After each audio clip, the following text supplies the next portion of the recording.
اعوذ باللہ من الشیطان الرجیم بسم اللہ الرحمن الرحیم۔ آیت 36 تک ہم نے پڑھا اور اس کے اندر وہاں سے ابلیس، آدم اور یہ تمام قصے شروع ہو گئے جو کہ سورہ بقرہ میں کئی مسلمان اسے پڑھتے ہیں، پھر اکثر نہ سورہ بقرہ ہی میں ہم کہیں نہ کہیں رہ جاتے ہیں اور وہیں سے ہی باتیں شروع ہوتی ہیں۔ اللہ کرے کہ جیسے پچھلا ہم نے کمپلیٹ کیا ایسے کمپلیٹ کر سکیں، کیونکہ زندگی میں لوگ کئی بار یہ سورہ بقرہ شروع کرتے ہیں۔ آدم ابلیس کے احوال کے بعد آپ کو بنی اسرائیل سے کو پورا سمجھنا ہے، دیکھنا ہے۔ یہاں اب دیکھیے کہ سچویشن کیا ہوئی کہ اللہ تعالیٰ نے آدم کو بنایا اور پھر اسے معزز بنایا، اور پھر اللہ نے کہا کہ آپ جہاں چاہیں اس جنت میں چلیں پھریں کھائیں پئیں، بس آپ اس درخت کے قریب مت جانا۔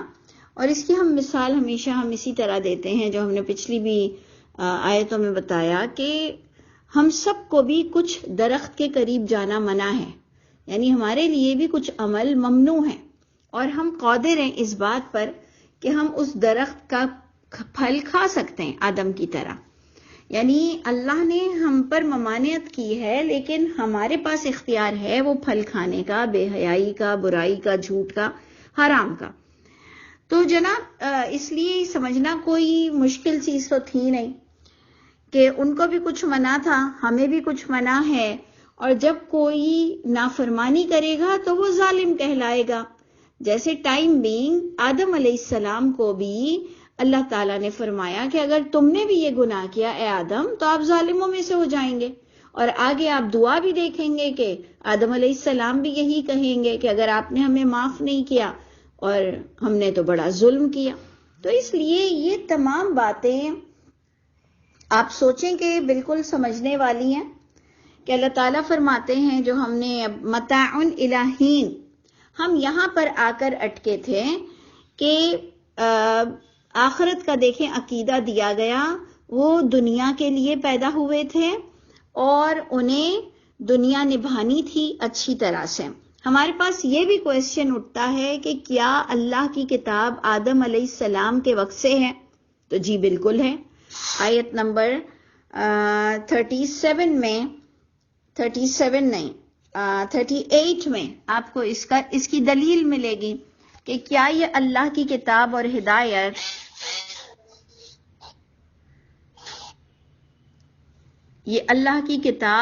ہدایت کیا آدم کے زمانے سے تھی؟ ہم کہیں گے جی بالکل تھی، اور ہمارے والے بیچارے اب تک قلم اور کاپی میں ہی پھنسے ہوئے ہیں کہ اللہ کے رسول کے پاس نہ قلم تھا، نہ پیپر تھا، اور نہ ہی صفوں میں لکھا گیا۔ تو بس آپ دیکھ لیجئے ہماری جہالت کس عروج پر پہنچی ہوئی ہے اور ہم کن لوگوں میں بیٹھے ہوئے ہیں کہ اب ہم کو اللہ کی کتاب کو مضبوطی سے خود پکڑنا ہے۔ جناب آ جائیے آیت 37 پر، فَتَلَقَّى آدم، یہ بھی بہت امپورٹنٹ پوائنٹ ہے۔ فَتَلَقَّى، سیکھے، آدم نے سیکھے۔ یہاں سے آپ کو چھان پھٹک کرنا ہے کہ who is Adam and am I آدم؟ ہم کو دیکھنا ہے کہ کیا میں آدم ہوں اور آدم کیا تھے، دونوں چیزیں سامنے رکھنی ہے کہ آدم کیا تھے اور کیا میں آدم ہوں۔ سیکھے اتنے سے الفاظ میں آپ کے لیے سمندر سمویا ہوا ہے کہ آدم کو اللہ نے اتنی عقل دی تھی کہ گناہ کو گناہ سمجھ کر انہوں نے معافی کا طریقہ پوچھا، انہوں نے معافی کا طریقہ جاننے کی کوشش کی، سیکھے، القا کیے گئے۔ پس سیکھے آدم نے اپنے رب سے کلمات۔ آپ نہیں سیکھیں گے اللہ آپ کو سکھائیں گے نہیں، آپ نہیں سمجھیں گے اللہ آپ کو سمجھائیں گے نہیں۔ اللہ اس کی حالت نہیں بدلتے ہیں جو اپنی حالت کو خود نہیں بدلتا۔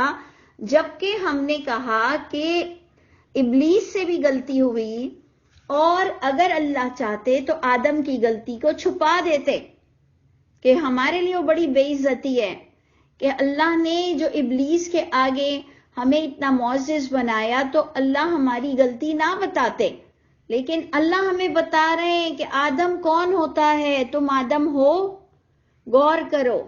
تو جناب اس لیے یہ بہت امپورٹنٹ پوائنٹ پر آپ آ چکے ہیں کہ ابلیس سے بھی غلطی ہوئی، آدم سے بھی غلطی ہوئی، آدم نے وے آؤٹ نکالا، آدم نے خروج کا رستہ نکالا، آدم نے سیکھا کہ اب کیا کرنا چاہیے، غلطی تو ہو گئی اور آدم سے غلطی ہوتی ہے، اور اگر آپ آدم کو پھر نبی کا درجہ دے رہے ہیں تو غلطی ہوتی ہے۔ ہم لوگ جو اوٹ پٹانگ باتیں کرتے ہیں نا، جو نبیوں کے اسٹیٹس کو ہم دھجیوں سے اڑاتے ہیں، تو سیکھیے اور دیکھیے کہ اس الفاظ میں آپ کے لیے کتنی انرجی ہے، اور اس الفاظ میں اللہ نے آپ کو کتنا ایکسپینڈ اور کتنا ڈیپتھ میں ترجمہ دیا ہے کہ آدم نے سیکھے اپنے رب سے چند کلمات، باتیں، صرف چند کلمات نہیں ہوتے کہ آپ اور میں بھی دعائیں مانگنے لگ جائیں، چند باتیں سیکھیں کہ اب کیا کرنا چاہیے اور اب کیا ہونا چاہیے۔ تو یقیناً صرف دعا سے معاملہ نہیں چلتا، صرف دعا پڑھنے سے ربنا ظلمنا انفسنا سے معاملہ نہیں طے ہوگا اللہ کے آگے۔ یقیناً آدم نے سچی توبہ کی ہوگی کہ آئندہ وہ بہت کیئرفل رہیں گے، آئندہ وہ کسی کی باتوں میں نہیں آئیں گے، آئندہ وہ اللہ کو سپیریئر سمجھیں گے۔ لا الہ الا اللہ کی آدم نے قسم کھائی ہوگی۔ یہ مجھ کو اور آپ کو کرنا ہے، غلطی ہو جاتی ہے آدمی سے، انسان سے، نسیان ہے وہ، لیکن وہ کہتا ہے اللہ اب میں انشاءاللہ آپ کو اچھا بن کے دکھاؤں گا، کیونکہ آگے الفاظ نے ہمیں ایمان اور ثبوت دے دیا، اوتھینٹک دلیل آ گئی، فتاب علیہ، پس تابہ، اللہ نے توبہ قبول کی، اللہ نے رجوع کیا، علیہ، اس آدم پر، دونوں دیکھیں واحد مذکر آ رہا ہے، تابہ بھی واحد مذکر ہے اور علیہ بھی۔ تمام کے تمام آپ نے غور کرنا ہے کہ اگر آپ اتنی سی عربک سیکھ لیں تو ایک میں آدم ہے، ایک میں اللہ ہے، کہ پس توبہ قبول کی اس اللہ نے اس آدم پر۔ اتنا ایزی ہے کہ آپ کسی کے پاس گمراہ نہیں ہوں گے، کسی کے ہاتھوں گمراہ نہیں ہوں گے اگر آپ یہ اتنی سی بیسک عربک جان لیں۔ انہو هو التواب الرحیم، بے شک وہ اللہ، وہی توبہ قبول فرمانے والے، یعنی رجوع کو قبول کرنے والے، انسان سے رجوع کرنے والے، اور بڑے ہی رحیم ہیں۔ اللہ تو چاہتے ہیں کہ تم کوئی نہ کوئی ایسے میرے قانون کے مطابق چلو کہ تم پر دلیل قائم ہو، کیونکہ اللہ بھی قانون کے خلاف نہیں جائیں گے، نہیں تو اللہ ہے، وَهُوَ عَلَى كُلِّ شَيْءٍ قدیر ہے۔ تو جناب ادھر آپ نے غور کرنا ہے کہ اللہ تو قدیر ہے، اللہ اپنے کام پر غالب ہیں، لیکن اللہ کے قانونی تقاضے ضرور ہیں۔ تو یقیناً آدم نے سچی توبہ کی ہوگی تو اللہ نے انہیں ان کی توبہ قبول کی ہے، اور پھر اب توبۃ النصوحہ اور سابقون السابقون وہ ہوں گے جو اب پھر موقع انہیں ملے گا گناہ کا، لیکن وہ اللہ کو شہادت دیں گے۔ یہ ہمیں بھی سیکھنا ہے کہ ہم جب ایک گناہ سے توبہ کرتے ہیں، پھر جب ہمیں واپس سے اس سے واسطہ پڑتا ہے کئی سالوں بعد، دنوں بعد، مہینوں بعد، تو ہم نے کیا کرنا ہوتا ہے کہ ہم نے پھر سے اس کی طرف نہیں جانا، تو اللہ کو ہم راضی کر لیتے ہیں کہ جی اسے دوبارہ میں نے آپشن دیا، اس کے پاس پھر زندگی میں ایک موقع آیا گناہ کا، لیکن اس نے اویل نہیں کیا، اس نے اسے استعمال نہیں کیا، تو وہ انشاءاللہ ہماری سچی توبہ میں کنورٹ ہو جاتی ہے۔ اللہ ہمیں ہر پل آپ کی یاد نصیب فرمائیے، تو انشاءاللہ ہم کامیاب ہو جائیں گے۔ اور یہی بات ابھی آگے ملے گی کہ توبہ کیوں قبول ہوتی ہے، لیکن اس سے پہلے ایک بڑی امپورٹنٹ آیت آئی جو میں نے آپ سے کہا کہ ہاں جی آدم علیہ السلام کے دور سے الہامی صحیفے اور ریویلنگ بک تھی۔ دیکھیں یہ دلیل ہے، قُلْنَا اهْبِطُوا مِنْهَا جَمِيعًا، کہا ہم نے کہ تمام لوگ اترو، تمام لوگ نکلو، منہا یہاں سے، جنت سے، تمام کے تمام۔ یہ گناہ کرنے کی وجہ سے نہیں نکالا گیا، ان کو تو ویسے بھی جانا تھا، لیکن کوئی چیز ناراضگی سے ناراض کر دیتی ہے، لیکن جانا ان کو زمین پہ تھا۔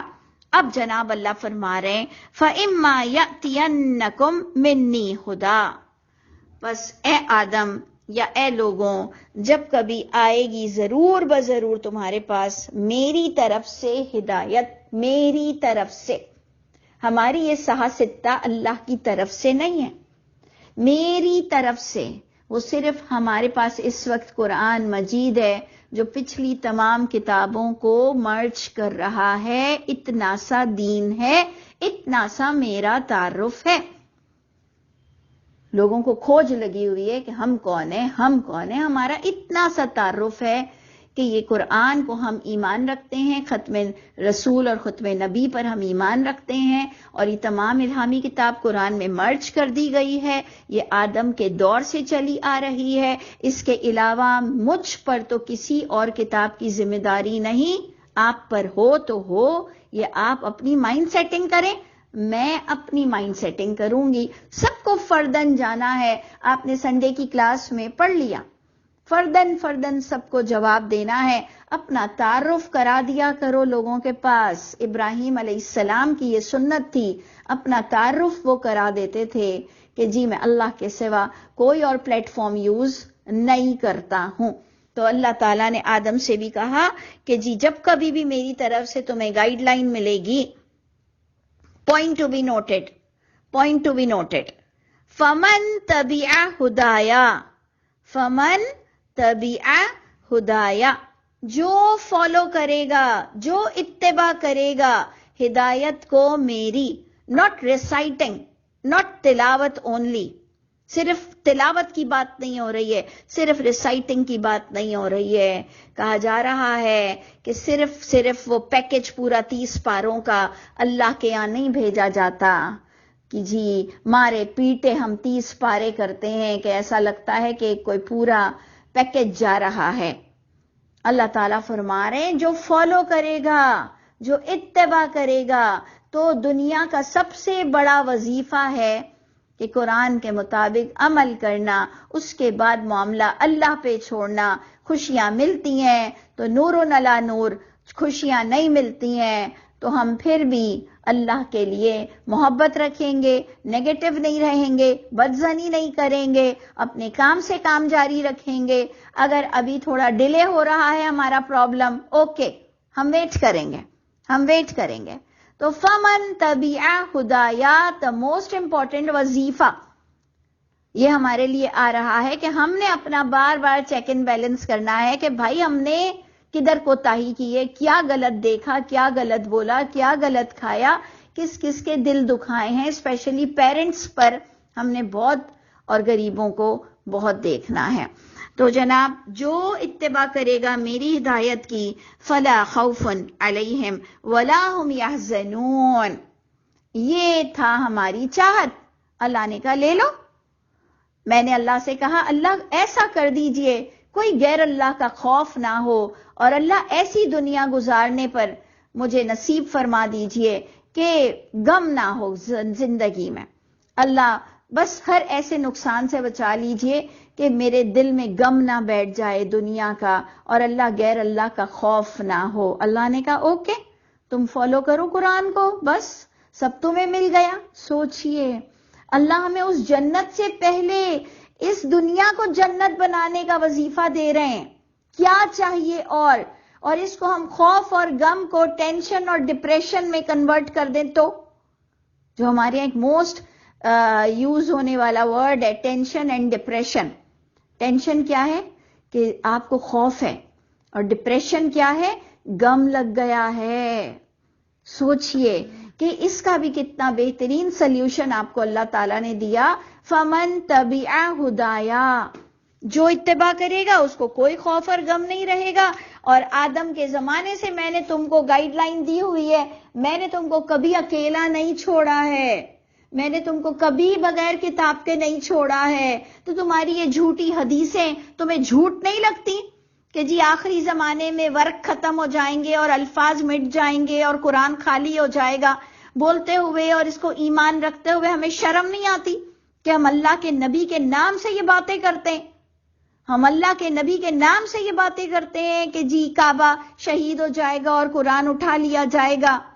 نہیں ہو سکتا، قرآن کبھی نہیں اٹھا لیا جاتا، ہاں ہمارے سینوں سے اٹھا لیا جائے تو وہ ہم لانتی تو ہیں ایسے، تو وہ تو خدا نخواستہ ہم پر یہ عذاب آ سکتا ہے کہ ہمارے وہ جو نہیں اللہ فرماتے ہیں کہ جی آنکھوں کے آگے پردے ڈال دیے جاتے ہیں اور کانوں میں گرانی آ جاتی ہے، بوجھ آ جاتا ہے کہ وہ بات بھی بتائیں تو تم سمجھو نا، اس عذاب کے ہم مستحق ہو سکتے ہیں اپنی لاپرواہی کی وجہ سے۔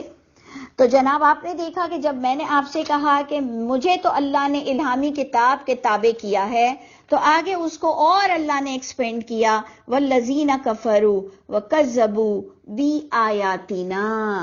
کوئی ملت ابراہیم، کوئی اجماع، کوئی تواتر، کچھ نہیں، اللہ کہہ رہے ہیں آیاتنا آیاتنا آیاتنا، جو جھٹلائے گا، جو کفر کرے گا۔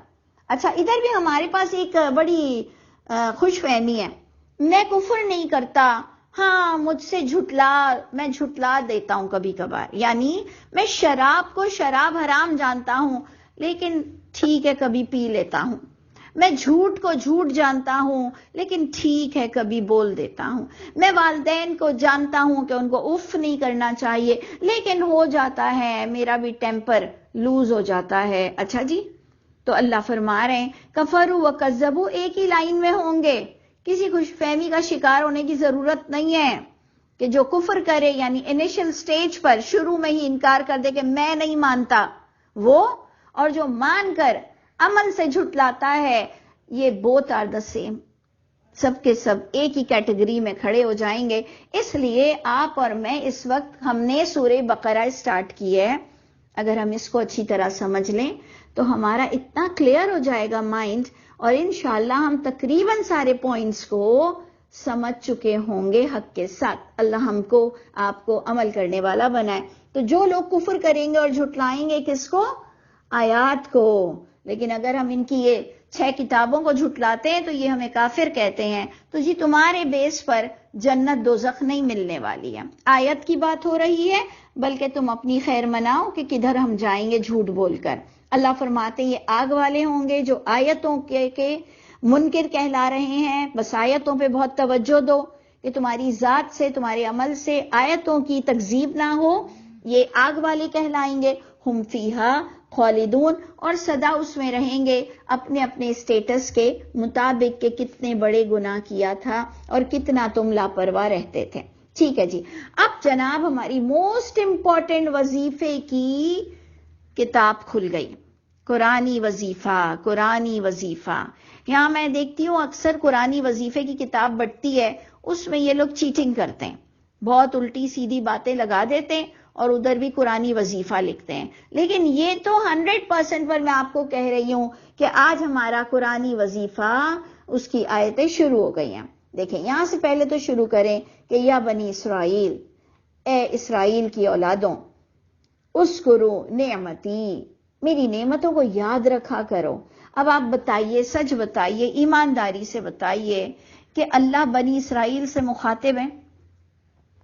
ہم ادھر لڑ رہے ہیں کہ میں بنی اسرائیل ہوں یا بنی اسماعیل ہوں یا اس قوم کا ہوں یا اس قوم کا ہوں، یعنی آپ غور کیجئے گا، کبھی غور کیجئے گا کہ اللہ نبیوں کی اولادوں کو للکار رہے ہیں اور آپ اور میں لڑ رہے ہیں کہ میں بنی اسرائیل ہوں یا میں بنی اسماعیل ہوں، بنی اسرائیل تو یہودی ہیں، بنی اسرائیل تو عیسائی ہیں، میں تو مسلمان بنی اسماعیل ہوں۔ بھائی ایک ہی باپ کی سب اولاد تھے، ایک ہی باپ کی سب اولاد تھے، یہ تم کو کس نے ایسے گڑبڑ گھوٹالے میں ڈال دیا ہے؟ تو غور کیجئے گا، اللہ تعالیٰ ان سے بھی مخاطب ہے، ہم سے بھی مخاطب ہے۔ بات کو دیکھو کہ کیا ہو رہی ہے کہ اے اولاد اسرائیل کی، تم یاد رکھا کرو میری نعمتیں، التی انعمت علیکم، وہ نعمتیں جو دی میں نے، انعام کی میں نے تم پر، بے شک ہم پر بھی کی ہیں، اگر وہ سمندر کا پھٹنا نہیں بھی ہے تو ہم سب پر اللہ نے بہت کی ہیں۔ کیا کروں میں؟ جیسے ہم نے آپ کو بار بار کہا کہ دیکھیں ابھی ہم نے 30واں پارہ اینڈ کیا ہے نا، 30ویں پارے میں ہم نے پڑھا لِإِلَافِ قریش، الفت دلائی قریش کو، تو کیا کروں؟ فَلْيَعْبُدُوا رَبَّ هَذَا الْبَيْتِ، شرک مت کر، میں نے تجھے کتنا اسٹرانگ اور ساؤنڈ کر دیا، تیرے لیے اتنا سب ماحول کو روشن کر دیا، فَلْيَعْبُدُوا، چاہیے کہ بندہ بن اللہ کا توحید پر رہے، اور جو گھر ہے اس کے رب کی عبادت کر، اس میں امپیورٹی مت ڈال۔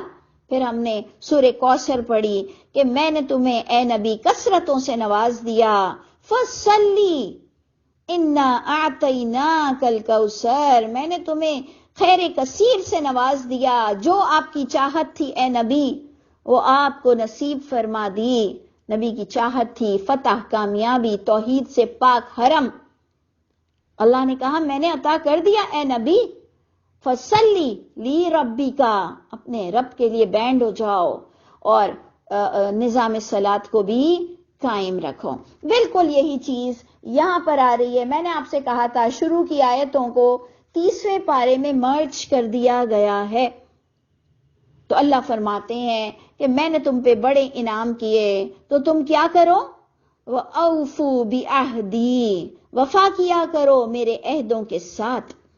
کون سے عہد ہیں؟ قرآن، الہامی کتاب، چاہے اہل کتاب ہو، چاہے ہم مسلمان ہوں، کوئی بھی ہو، عہد کیا ہوتا ہے، عہد کیا ہوتا ہے وہ آپ اچھی طرح جانتے ہیں۔ اللہ کی آیتیں جو ہم تلاوت کرتے ہیں وہ گویا ہمارا ایک میثاق ہے اللہ سے، وہ گویا ہم اللہ سے ایک عہد کرتے ہیں۔ اور سب سے بڑھ کر تو جب ہم لا الہ الا اللہ کی بیس پر قرآن کو کھولتے ہیں تو ہم اپنے عہد میں داخل ہو جاتے ہیں، اپنے انسٹیٹیوٹ میں داخل ہو جاتے ہیں۔ تو دیکھو وفا کیا کرو، پورے کیا کرو جو پڑھ رہے ہو میرے عہد کو، اوفی بعہدکم، اوفی بعہدکم، گیون اینڈ ٹیک ہے، دیکھ لیجئے، کچھ لینا ہے تو کچھ دینا تو پڑے گا۔ مفت اللہ کے یہاں تو بس وہ اللہ دے دیں تو ہے ہی، دیتے ہی ہیں وہ مفت میں، لیکن کچھ تو قانون ہے نا، کچھ تو قانون ہے نا۔ ہمارا ایمان ہے کہ اللہ بہت ہمیں مفت میں لٹاتے ہیں بہت، لیکن کچھ تو قانون کی عزت کرو۔ تو اللہ فرماتے ہیں اوفی بعہدکم، پورا کرو میرا عہد، میں تم سے جو میں نے عہد کیا ہے کہ للذین احسنوا فی ہذہ الدنیا حسنہ، جو حسین عمل کرے گا اس دنیا میں بھی اس کو میں حسین عمل دوں گا۔ ہمارے یہاں حدیثیں پڑھو کہ دنیا تو قید خانہ ہے، دنیا تو مرے ہوئے گدھے کے پتہ نہیں کس کی طرح ہے۔ تو سوچو سوچو، مکھی کے پر کے برابر ہے۔ اللہ کہہ رہے ہیں للذین احسنوا فی ہذہ الدنیا حسنہ، جو اچھے عمل کرے گا اس کے لیے دنیا بھی حسین ہے۔ ابھی آپ کو بتایا گیا کہ آدم، جب کبھی آدم پر گائیڈ لائن آئے گی، جب تم اتباع کرو گے خوف اور غم سے نجات پاؤ گے۔ جنت کی ہم کوالٹی میں سب سے بڑی چیز کیا بتاتے ہیں کہ وہاں کوئی ٹینشن ڈپریشن نہیں ہوگا، کوئی ذمہ داری نہیں ہوگی، کوئی بیمار نہیں ہوگا۔ کووڈ کے بعد تو ہم تھک گئے نا، بیمار بیمار بیمار، اللہ سب بیماروں کو شفا عطا فرمائے اور سب کو قرآن کی طرف مائل کرے۔ اور جہاں کہیں ہم غلطی پر ہیں یا اللہ تعالیٰ اگر آپ ہم سے راضی ہیں تو پروردگار معاملے کو آسان فرما دیجئے، ہر بیماروں کو صحت دے کر سب کے لیے آسانیاں، خیر اور رحمت ہو، ہر طرح کی اذیت سے دنیا میں بھی بچائیے، آخرت میں بھی بچائیے۔ تو آپ غور کیجئے کہ اللہ فرما رہے ہیں، ایک تو اللہ نے آپ کو پہلے ہی دے دیا کہ میں تم سے تمہارا عہد نبھاؤں گا، تو ہمارے پاس پہلا عہد تو آ چکا تھا کہ خوف اور غم سے تمہیں نجات دوں گا۔ اب اللہ کہہ رہے ہیں کہ جی میرا عہد نبھاؤ گے تو یہ وعدے پورے ہوں گے۔ تو سیکنڈ پوائنٹ بھی آ گیا، پہلا پوائنٹ آیا اتباع کرو ہدایت کی، سیکنڈ پوائنٹ اسی کو ہی اللہ تعالیٰ تفسیر القرآن بالقرآن کے ذریعے سے آپ کو سمجھا رہے ہیں، آیتوں کے مطابق عمل کرو۔ فَإِيَّايَ فَارْهَبُونِي، اور اس کو تفسیر القرآن بالقرآن کے ذریعے اللہ بتا رہے ہیں، یعنی وہ نہیں، ایک انسان چاہتا ہے، ایک ٹیچر چاہتی ہے کہ کسی بھی طرح بچے پاس ہو جائیں، کسی بھی طرح بچے پاس ہو جائیں، وہ ہیں اللہ اس سے بھی بڑھ کر، کہ اللہ تعالیٰ ہمیں ٹپس پہ ٹپس دے رہے ہیں۔ اللہ کہہ رہے ہیں صرف مجھ سے دین کے بارے میں ڈرو گی، ڈرو گے، صرف دین کے معاملے میں صرف میری کتاب سے ڈرو گے تو تم اپنے عہد کو بھی نبھا سکو گے۔ غور کیجئے گا اللہ ہمیں کس کس طرح سمجھا رہے ہیں۔ فورتھ پوائنٹ، آمنو بما انزلتو، آمنو، مان لو، مان لو، اور مانا جاتا ہے عمل کے ساتھ. ہم مانتے ہیں کہ جی یہ چولہا گرم ہے، ہاتھ لگاتے نہیں لگاتے ہیں. ہم جانتے ہیں کہ جی کھڑکی سے فائرنگ ہو رہی ہے، جاتے ہیں اس کے آگے. ہم مانتے کہ صبح اسکول کے لیے یونیفارم دھلا ہوا ہونا چاہیے، ٹائم پہ نہیں دھلے گا، ہم رات کو شام کو دھو لیتے ہیں. آمنو، مان لو، جو مانتے ہو اس کا عمل کر کے دکھاؤ. شہداء علی الناس. اور یہ بھی ایک ٹپ ہے، یہ بھی آپ ہمیشہ ایک ٹپ رکھیے گا کہ آمنو صرف آ جائے نا تو عمل صالح اس کا لازمی جز ہوتا ہے. ویسے تو آپ کو قرآن میں آمنو و عاملوا الصالحات دونوں الفاظ ملیں گے، لیکن جب کبھی آپ کو آمنو تو عمل صالح اس کا لازمی جز کہلائے گا. اب دیکھ لیجئے، میں نے پچھلی بھی آیتیں آپ کو یہی کہیں کہ مجھ پر کسی کتاب اور کی ذمہ داری نہیں ہے الہامی کتاب کے علاوہ. میرا اللہ مجھ سے نہیں پوچھنے والا جو یہ لوگ دوسروں کو مشکل میں ڈال رہے ہیں اپنی کتابوں سے. اس آیت میں بھی یہی ہنٹ دی گئی ہے. یعنی آج کے سبق میں اتنا ملٹی ڈائمنشن ہے آپ کے لیے. آج کا سبق اتنا امپورٹنٹ اور اتنی رخ ہیں، اتنے طرف سے آپ کو اشارے مل رہے ہیں کہ اللہ نے آپ کو کہا کہ آیتوں کی اتباع اور آیتوں کا کفر دونوں کا انجام بتایا. اب آپ کو کہہ رہے ہیں آمنو بما انزلتو. دوبارہ تفسیر القرآن بالقرآن آ رہا ہے. ایمان لانا ہے جو نازل کیا میں نے جو نازل کیا میں نے، بس اس پر ایمان لانا ہے اور عمل کرنا ہے. مصدق، اور وہ پچھلی کتابوں سے تصدیق بھی کر رہی ہوگی. کسی کی کچھ نہیں چلے گی، کسی کی کچھ نہیں چلے گی. آمنو بما انزلتو، ایمان اسی پر لانا ہے صرف جو میں نے نازل کیا. تو دوسری کتابوں سے جو لوگوں کو پریشان کرتے ہیں اور دین کو اتنا لیندی بتاتے ہیں، وہ کہاں اپنا ٹھکانہ پائیں گے. کل بھی آپ کی اتوار والی کلاس میں یہی تھا کہ ان کی روح بہت مشکل سے قبض ہوگی جو اللہ پر ناحق باتیں کر کر پریشان کرتا تھا، جھوٹ بولتا تھا. تو غور کیجئے گا کہ یہ کتاب، اس پر ایمان لانا ہے. مصدق ہوگی، وہ تصدیق کرے گی پچھلی کتابوں کی. لیما معکم، جو تم لوگوں کے پاس ہے. اب کم میں کون جا رہا ہے؟ کم میں کون جا رہا ہے؟ بنی اسرائیل. ہم سب سے اللہ تعالیٰ مخاطب ہیں. سوچئے، اگر ہم بنی اسماعیل بھی ہیں تو ہم سے تو مخاطب ہیں، بنی اسرائیل سے بھی مخاطب ہیں. تو پھر تھوڑا سا دل کو بڑا کر لو. کہیں آپ کی کوئی خاندانی بدنمائی نہیں ہو جائے گی. کوئی برا خاندان نہیں ہے. وہ بنی اسرائیل بھی وہی نبیوں کا ہی خاندان کہلاتا ہے. وہ خدا کی اولاد بنانے والے نہیں کہلاتے ہیں، وہ اللہ ہی کے نبی کی اولاد ہو رہی ہے. تو اس لیے اپنے دل کو تھوڑا سا بڑا کرو سمجھنے کے لیے. اللہ فرما رہے کہ جو تمہارے پاس موجود ہے اس کو یہ تصدیق کر رہی ہے. وَلَا تَكُونُوا أَوَّلَ كَافِرٍ بِهِ، ایک دم سے ہائپر ہو کر جو تمہارے ملا مولویوں کے خلاف جاتا ہو، جو تمہارے عالم کے خلاف جاتا ہو، تو ایک دم سے نانی بول دیا کرو کہ میں نے تو کبھی نہیں سنا، تو میں تو نہیں مان سکتا، میں نے تو کبھی نہیں سنا. ارے بھائی، اولا کافر مت بنو، ذرا تحمل سے کام لو، ذرا تحمل سے کام لو. کوئی تمہارے گلے پہ چھری نہیں رکھ رہا کہ مان لو. تو اللہ فرما رہے ہیں کہ ایک دم سے ہائپر ہو کے وَلَا تَكُونُوا أَوَّلَ كَافِرٍ. یہ کس وجہ سے ہم ایک دم سے ہائپر ہو کر ایک دم سے ماننے کو انکار کرتے ہیں؟ کیونکہ ہم نے اپنے والدین سے کبھی نہیں سنا، اپنے مولویوں سے نہیں سنا، اپنے عالم سے نہیں سنا، اپنے مسلک میں نہیں سنا. اور اگر کوئی ہمیں قرآن کی بات بتا دے ہم دھڑ سے منع کر دیتے ہیں. اللہ منع کر رہے ہیں، تھوڑا تحمل رکھو، تھوڑا تحمل رکھو. وَلَا تَشْتَرُوا بِآيَاتِي ثَمَنًا قَلِيلًا، اور چند سکوں کے خاطر، چند قیمت پر ان آیتوں کا سودا مت کیا کرو. سب سے بڑا تو تمہارا تکبر، جس کو تم توڑ نہیں سکتے ہو. یہ چند ٹکوں کی وجہ سے، چند ایروگنسی، تکبر، بڑائی، جھوٹی داستانیں، جھوٹی حدیثوں کی وجہ سے اپنے دین کو مت بیچ دو. فَإِيَّا وَإِيَّايَ فَاتَّقُونِي، دین کے معاملے میں تو وہی کامیاب ہوگا جو صرف مجھ سے ڈرے گا، میری بات سے ڈرے گا، اور جس کو میری رضا عزیز ہوگی، یعنی میری یعنی اللہ کی اللہ کی اللہ کی۔ دیکھیں اب انشاءاللہ ہمارا ویسے ہی ٹائم زیادہ ہو گیا، آج ہماری منڈے کی کلاس تھی۔ اچھا، آیت 42 میں آپ کو تفسیر القرآن بالقرآن میں یہ بتایا جائے گا کہ وَلَا تَشْتَرُوا بِآيَاتِي ثَمَنًا قَلِيلًا کا کیا مطلب ہے، جس کو ہم انشاءاللہ تعالی کل ڈسکس کریں گے۔ السلام علیکم ورحمۃ اللہ۔